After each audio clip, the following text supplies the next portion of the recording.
बिस्मिल्लाहिर्रहमानिर्रहीम। अस्सलाम वालेकुम। आप कोर्स ले रहे हैं फाउंडेशंस ऑफ एआई। मेरा नाम है ज़ीशान उस्मानी। हम आज अपना नया मॉड्यूल शुरू करते हैं और इस मॉड्यूल का नाम है आर्टिफिशियल इंटेलिजेंस। एआई क्या है, मस्नूई ज़हानत हम किसे कहते हैं। हमने पिछले मॉड्यूल्स के अंदर रिसोर्सेज की बात की, हमने बात की मस्नूई किसे कहते हैं, हमने बड़ी डिटेल में डिस्कशंस की कि ज़हानत किसे कहते हैं, इंटेलिजेंस किसे कहते हैं। आज हम बात करते हैं मुख्तसरन कि एआई किसे कहते हैं। ये लिंक्स हैं जहाँ पे आप हेल्प के लिए जा सकते हैं। हमारा ईमेल एड्रेस है, ट्विटर है, फेसबुक है। बात को आगे बढ़ाते हैं and let's talk about what is artificial intelligence. इसकी बहुत सारी डेफिनेशंस हमारे पास हैं। पहली जो सबसे अहम डेफिनेशन है जो अमूमन हमें दी जाती है वो ये है कि the branch of computer science that deal with writing computer programs that can solve problems creatively. हमने तमाम चीज़ें पहले डिस्कस की कि क्रिएटिव किसे कहते हैं, प्रॉब्लम सॉल्विंग किसे कहते हैं। कंप्यूटर का अगर प्रोग्राम क्रिएटिव तरीके से खुद से किसी प्रॉब्लम को सॉल्व कर सके तो उसको हम एआई कहेंगे। एआई होप टू इमिटेट और duplicate intelligence in computers and robots. जो कुछ एक इंसान किसी माहौल में, किसी सिचुएशन में किस तरीके से प्रॉब्लम सॉल्व करेगा, उसी तरीके से अगर एआई उसको सॉल्व कर ले या मशीन सॉल्व कर ले तो हम बोलेंगे कि मशीन एआई कैपेबल है या मशीन ज़हीन है। The capacity of computer to perform operations analogous to learning and decisions making human. जिस तरीके से ह्यूमन काम करता है उसी तरीके से अगर मशीन काम करे, उसी तरीके से सोचे, तो हम उसको एआई कहेंगे। जॉन मैकार्थी कहते हैं the science and engineering of making intelligent machines. हम किस तरह ज़हीन मशीनें बनाते हैं, किस तरह काम करते हैं, इस फील्ड को, इस साइंस को, इस पूरे डोमेन को हम एआई कहेंगे। विकीपीडिया की डेफिनेशन आप देखें तो intelligence of machines and the branch of computer science that aims to create it. किस तरह मशीन के अंदर जहानत को हम इम्प्लीमेंट करेंगे, हम इसे एआई कहते हैं। Study and design of intelligent agents where an intelligent agent is a system that perceives its environment and takes actions that maximise chances of success. ये हमने पहले शुरू में जहाँ पे हमने इंटेलिजेंस का चैप्टर ख़त्म किया था, जहानत वाला, हमने बात इसकी थी कि 5 पैरामीटर्स हैं जो किसी ज़हीन मशीन में होंगे। एजेंट होगा, इन्वायरमेंट होगा, परसेप्शन होगा, एक्शंस होगा और गोल होगा। यही बात यहाँ पे वापस रिपीट हो गई। The branch of computer science concern with making computers behave like humans. Computer science की वो ब्रांच, वो शाख जिसमें हम कंप्यूटर्स को सिखाएं कि किस तरह वो इंसानों की तरह तर्ज अमल पे काम करते हैं। Act and react like a human अगर हो तो हम उसको एआई कहते हैं। एक एआई की बड़ी इंटरेस्टिंग डेफिनेशन है कि whatever task that a human can do and machine can not.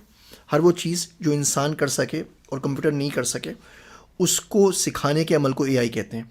अब इसमें प्रॉब्लम ये है कि H22 की तरह कि जैसी मशीन वो काम करने लग जाती है वो एआई की डेफिनेशन से बाहर निकल जाती है।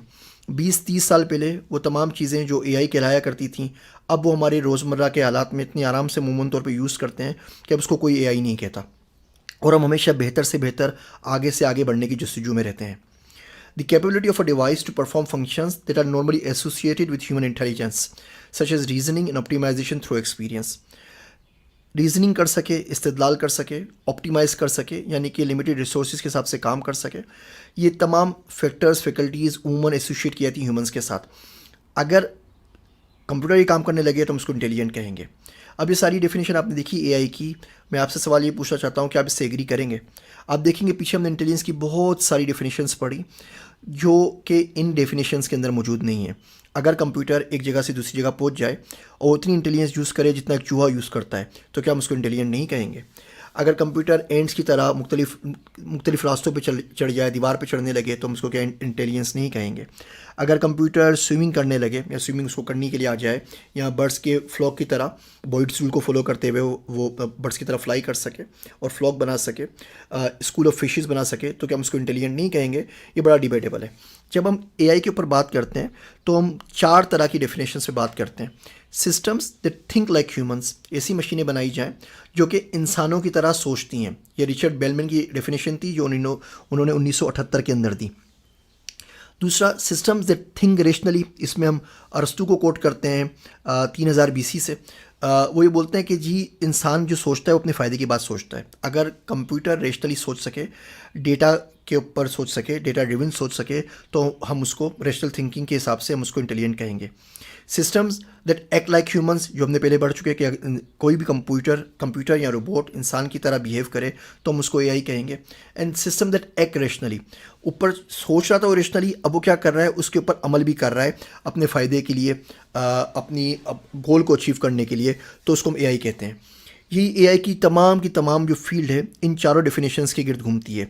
ज़रूरी नहीं कि किसी एक सिस्टम में चारों के चारों डेफिनेशन एप्लीकेबल हो, इनमें से अगर कोई भी एक तरीके से एप्लीकेबल हो जाए तब भी उस सिस्टम को हम एआई सिस्टम कहेंगे। सवाल इससे बड़ा पूछने के लिए यहाँ पर यह है कि एआई क्या नहीं है। आप आराम से सोचें आँख बंद करके और ये देखें अपने आप से कि कंप्यूटर साइंस की वो कौन सी एप्लीकेशंस होंगी जिनको हम एआई नहीं कहेंगे। मैं आपको मिसाल देता हूँ। एक्सेल शीट के अंदर कुछ नंबर्स को आप जमा तफरीक कर रहे हैं, कुछ एडिशन कर रहे हैं या उसमें से कुछ नफ़ी कर रहे हैं। बताइए ये एआई है या नहीं? ये एआई नहीं है, क्योंकि इसके अंदर सिंपल गिवन फार्मूला है और कंप्यूटर उस इंस्ट्रक्शंस के ऊपर अमल कर रहा है। बाकी जो चीज़ें हमने पढ़ी एआई के अंदर, रीजनिंग की पढ़ी, नॉलेज की पढ़ी, लर्निंग फ्रॉम एक्सपीरियंस पढ़ा, इन्वायरमेंट पढ़ा, वो तमाम चीज़ें इसमें शामिल नहीं है। गूगल मैप्स क्या एआई है? आप सोच के जवाब दीजिए कि एआई है या नहीं है। ये एआई नहीं है, सॉरी, गूगल मैप्स एआई है।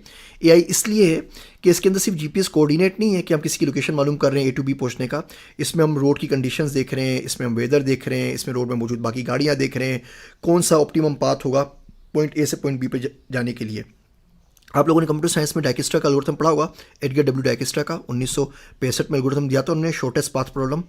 तो ट्रेवलिंग सेल्समैन प्रॉब्लम टीएसपी आपने पढ़ा होगा, एनपी कंप्लीट प्रॉब्लम है। इसी तरह शॉर्टेस्ट पाथ प्रॉब्लम के अंदर इन तमाम चीज़ों को जब हम देखते हैं, इस इन्वायरमेंट को देखते हैं, उसको परसीव करते हैं और शॉर्टेस्ट पाथ निकालते हैं, तो एआई का प्रॉब्लम है।